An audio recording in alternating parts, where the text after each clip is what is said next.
Assalamualaikum warahmatullahi wabarakatuh. Alhamdulillahi rabbil alamin. Nahmaduhu wa nasta'inu wa nastaghfiruhu min sururi anfusina wa min sayyiati a'malina. Man yahdillahu fala mudhillalah wa man yudlilhu fala hadiyalah. Amma ba'du. Baik, kembali lagi kita dalam kajian usul fikih. Pada kajian UAS kali ini kita akan membahas tentang pembagian hukum taklifi, yaitu wajib, kemudian mandub atau sunnah, kemudian haram, kemudian makruh, dan yang terakhir yaitu mubah. Yang pertama yaitu wajib. Wajib secara bahasa adalah sabit, tetap, atau sakit, jatuh terbenam. Sedangkan secara istilah adalah sesuatu yang dipuji syariat melakukannya dan tercela meninggalkannya. Adapun hukum dari wajib ini adalah berpahala mengerjakannya dan berdosa meninggalkannya, dan dihukumi kafir bila mengingkarinya jika dalil penetapan wajib tersebut menggunakan dalil yang qat'i. Contohnya seperti sholat 5 waktu sehari semalam. Nah, bagaimana yang disebut dengan dalil yang qat'i? Dalil yang qat'i ini adalah dalil yang maknanya jelas atau terang. Tidak ada pemahaman lain kecuali dengan satu pemahaman saja. Nah, kemudian yang kedua yaitu mandub atau sunnah. Mandub atau sunnah secara bahasa adalah orang yang dipanggil untuk perkara yang penting. Sedangkan secara istilah adalah sesuatu yang dipuji melakukannya dan tidak dikecam meninggalkannya. Adapun hukum mandub atau sunnah ini adalah berpahala mengerjakannya dan tidak berdosa meninggalkannya. Para jumhur ulama usul fikih ataupun kebanyakan dari mayoritas Syafi'iyah mengatakan bahwasanya mandub ini sama dengan sunnah. Nah, adapun mandub ini terbagi kepada 3. Yang pertama yaitu mandub muakkad atau sunnah muakkad. Kemudian yang kedua yaitu mandub masyru', dan yang ketiga yaitu mandub zaid atau sunnah zaidah. Nah, sunnah muakkad adalah perkara-perkara penyempurna bagi kewajiban agama atau sesuatu yang sering dilakukan oleh Nabi dan Nabi tidak pernah meninggalkannya kecuali hanya sekali-sekali saja. Contohnya seperti salat sunnah rawatib, yaitu salat sunnah yang dikerjakan sebelum dan sesudah salat fardu, atau salat jamak, atau azan, iqamah, dan lain sebagainya. Adapun hukum dari sunnah muakkad ini adalah berpahala mengerjakannya dan tidak berdosa meninggalkannya, namun tercela. Dan jika satu kampung ataupun satu masyarakat telah sepakat untuk meninggalkannya, maka satu kampung ataupun satu masyarakat tersebut wajib untuk diperangi. Kemudian yang kedua yaitu mandub masyru'. Mandub masyru' yaitu adalah perkara-perkara yang tidak selalu dikerjakan oleh Nabi. Nabi mengerjakannya hanya sekali-sekali saja. Contohnya seperti salat 4 rakaat sebelum salat Isya, ataupun bersedekah, ataupun puasa Senin Kamis yang dikerjakan hanya setiap minggu.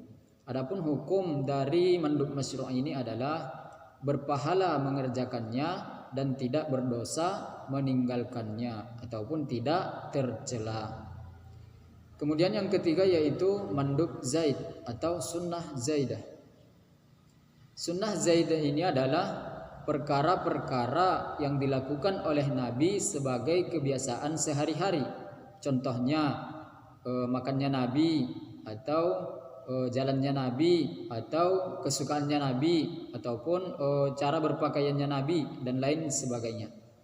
Artinya perbuatan-perbuatan yang bukan perkara-perkara agama. Maka adapun hukum dari sunnah ini adalah tidak berdosa mengerjakannya dan tidak berpahala meninggalkannya. Akan tetapi jika diniatkan untuk mencontoh Nabi ataupun bentuk kecintaan kepada Nabi, maka ia berubah menjadi berpahala. Kemudian pembagian hukum taklifi yang ketiga yaitu haram. Haram secara bahasa adalah sesuatu yang dicegah untuk dilakukan Adapun secara istilah yaitu segala sesuatu yang dicegah untuk melakukannya. Adapun hukum dari haram ini adalah berdosa mengerjakannya dan berpahala meninggalkannya. Maka haram ini terbagi kepada dua. Yang pertama yaitu haram li zati dan yang kedua yaitu haram li ghairi. Haram li zati adalah bentuk keharamannya disebabkan oleh zatnya atau dipandang dari zatnya, dipandang dari bendanya. Contohnya seperti makan daging babi atau minum khamar ataupun menikahi mahram. Kemudian yang kedua yaitu haram li ghairi. Haram li ghairi ini adalah bentuk keharamannya disebabkan oleh hal-hal yang lain. Contohnya seperti jual beli ketika azan Jumat, ataupun memakan harta anak yatim, ataupun memakan harta orang lain. Nah, bentuk keharamannya di sini adalah bukan karena jual belinya, akan tetapi disebabkan oleh hal-hal yang lain, yaitu jual beli ketika azan Jumat. Begitu juga dengan memakan harta anak yatim atau memakan harta orang lain. Hartanya ini tidak haram, akan tetapi jika dimakan oleh orang lain, maka itulah yang menyebabkan keharamannya. Adapun pembagian hukum taklifi yang keempat yaitu makruh. Apa itu makruh? Makruh secara bahasa adalah mahdub, kebaikan. Adapun secara istilah adalah mahdub secara bahasa adalah mahdub. Makruh secara bahasa adalah mahdub, kebaikan, atau kebalikan dari mahdub, yaitu sesuatu yang disukai, artinya dibenci. Adapun secara istilah yaitu sesuatu yang dipuji meninggalkannya dan tidak dikecam meninggalkannya. Adapun hukum dari makruh ini adalah tidak berdosa mengerjakannya namun tercela, dan tidak berpahala mengerjakannya jika diniatkan untuk taqarrub kepada Allah Subhanahu wa taala. Misalnya makan bawang putih ketika sholat, maka hal-hal seperti ini adalah makruh. Jika kita meninggalkan makan bawang putih misalnya, atau hal-hal yang tidak mengenakan, diniatkan memang untuk taqarrub kepada Allah Subhanahu wa taala, maka kita berpahala. Dan jika kita mengerjakannya tidak mengapa, akan tetapi tercela. Nah, begitu juga dengan talak. Maka hal perbuatan talak adalah kehalalan yang dibenci oleh Allah Subhanahu wa taala. Sesuatu yang halal namun dibenci oleh Allah Subhanahu wa taala. Maka adapun pembagian hukum taklifi yang terakhir yaitu mubah. Mubah secara bahasa adalah sesuatu yang diizinkan.